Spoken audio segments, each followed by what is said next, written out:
What's it like living as a female expat in Asia? What are some of the great advantages for travel when you move to Asia? And why is it that some men think that Western women resent them when they see them with other women when they're living in Asia? Well, if those questions or anything about the expatriate experience are of interest to you, it is great to have you with me. My name is Wendy, and for more than 30 years, I've lived and worked in 5 different countries in Asia, and I still live and work in Asia now in Thailand. But today I'm coming to you from Tokyo because I've taken my annual holiday here. And as you can see, the cherry blossoms are doing a solid on me. So they have come out and I'm happy about that. Today I want to quickly cover a topic that has popped up time and time again, particularly lately. And the questions have been from men, which is great, who watch the channel, or men that I know, who want to talk about why it is that they feel that Western women somehow resent them or somehow have difficulty with them when they meet them in Asia, particularly if they've got a younger girlfriend or something like that. Now, I've done a video that covers this whole topic, including one about reminding guys that these relationships sometimes, not always, but sometimes can be very transactional. So if she leaves you, your new young, 30 years younger than you girlfriend, it's not because she hates you, it's because she's found somebody richer. But outside of that, let's talk about this idea that Western women somehow feel resentment towards expat men, because I think that's a misunderstanding from the men. I really do. And let me explain why. There are a lot of women about my age, now I'm nearly 60, about my age, who have decided for whatever reason to move to Asia, or they've been living in Asia for a long time, or they're younger women who are working in Asia and they're flying solo like me. I was married and now I'm divorced and now I'm single. And so there's lots and lots of women who are choosing Asia as an actual choice away from their home country and moving to these new places. And they do it knowing that the chances of them finding a new relationship in the new country are pretty slim. Because to be honest with you, as a female expat, the dating scene is not great in Asia for us. But you see, what men don't quite get is that that's actually a positive for us, not a negative.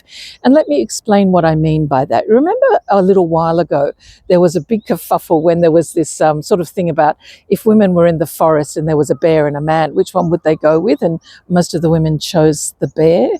Well, it's not because we hate you, but here's the truth. Women are known to live longer than men. Women are capable of making stronger bonds with other women than men make strong bonds with their male counterparts. Women are quite capable of running things and organizing things and doing things without the assistance of a man. In fact, it's a known fact amongst families that, the hand that rocks the cradle rules the world. You know that one?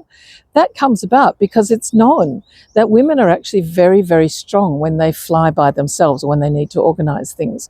So if the women have decided that they don't particularly want to be in a relationship, that they're not particularly interested in partnering up again after a certain age, Asia is the perfect place for a Western woman because, as I've talked about before, it's very safe here. There's no kind of hassle. You don't have to worry about your drinks being spiked unless you're out at a full moon party on Koh Phangan at the wrong time of night and you're not watching yourself. Yeah, okay, that can be a trouble. But for most Western women, in fact, for all of the Western women that I know, one of the great advantages of living in Southeast Asia, particularly Southeast Asia, is the fact that we feel incredibly safe. So if the only thing that's holding us back from flying solo is worried about being safe, we can easily move to Asia and do all of the things that we ever wanted to do by ourselves without having to check in or take care of a guy.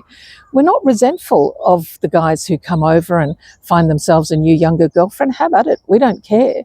We don't want you.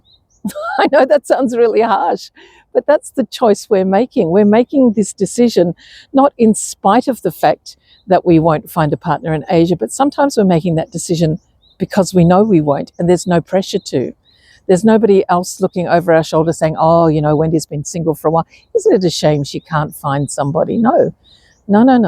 No, you're misunderstanding. Wendy's more than happy. Wendy's more than capable. And that is the same for a lot of women that I meet.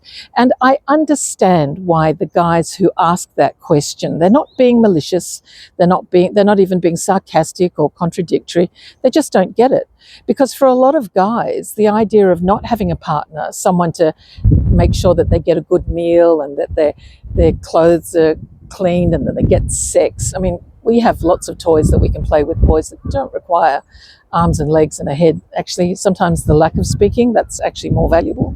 So that's what it is. It's not that we resent you at all and we're worried about that. We look at these women sometimes with admiration, the women who take you on. We look at them and we say, wow, I'm glad that that's not me. I'm so glad that I can live in a country where I feel completely safe to wander around at night time. Got lots of great girlfriends. I'm not being used for free labor. I don't have to laugh at your jokes or pretend that, I'm interested in what you're interested in. I'm cool. I've got my own living community here and I'm doing okay. We don't resent you. We're just not interested. And if that sounds really mean, I'm really, really sorry. But I think it just has to be addressed. I hope you found that interesting and entertaining. Sorry if it's a little bit bumpy today. I'm holding this up with my arm. My arm's a little bit tight. Hope you have a lovely Sakura season. And don't forget to like and subscribe. If you disagree with me, if you want to take me on, feel free to leave a comment down below. No harm, no foul. I'm not upset. I'm not angry about it. It's just the truth. And I'll talk to you again later. Bye.